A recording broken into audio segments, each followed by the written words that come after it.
எழுத்தும் என்னும் எழுத்தும் என்னும் எழுத்தும் என்னும் எழுத்தும் என்னும் எழுத்தும் என்னும் எழுத்தும் என்னும் எழுத்தும்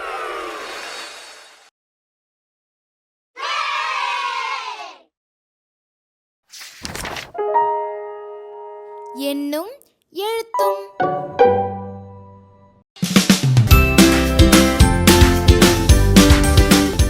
அனைவருக்கும் வணக்கம். கட்டகம் 2 செயல்பாடு 1 5ஆம் வகுப்பு மாணவர்களுக்கு புதிர்கணக்கை கூறி எண் வரிசைகளை அறிந்து கொள்ளும் விதமான ஒரு கதையை பார்ப்போமா? ஓர் அழகான கிராமம். அந்த கிராமத்தில் ஒரு குளம் இருந்தது. அதே ஊரில் பாலன் என்றொரு சிறுவன் இருந்தான். ஒருநாள் பாலன் தனது நண்பர்களுடன் குளக்கரைக்கு விளையாடச் சென்றான்.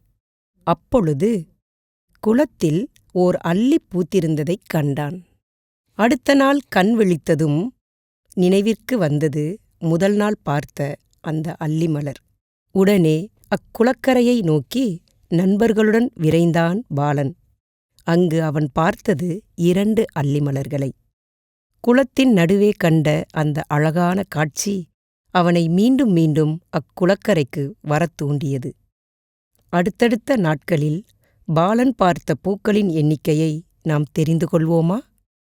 3ஆம் நாள் அவன் பார்த்த பூக்களின் எண்ணிக்கை 4. 4ஆம் நாள் அவன் பார்த்த பூக்களின் எண்ணிக்கை 8.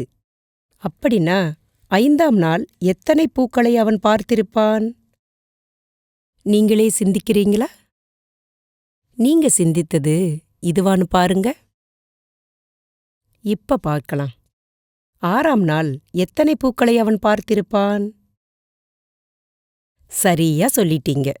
இவ்வாறு தொடர்ந்து பாலன் குளக்கரைக்கு வரும்பொழுது 25வது நாளில் பாதி குளம் பூக்களால் நிரம்பியிருந்ததைக் கண்டு அவன் மகிழ்ச்சி அடைந்தான்.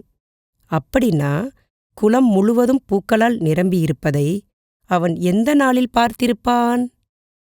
நீங்களே முயற்சிக்கிறீங்களா?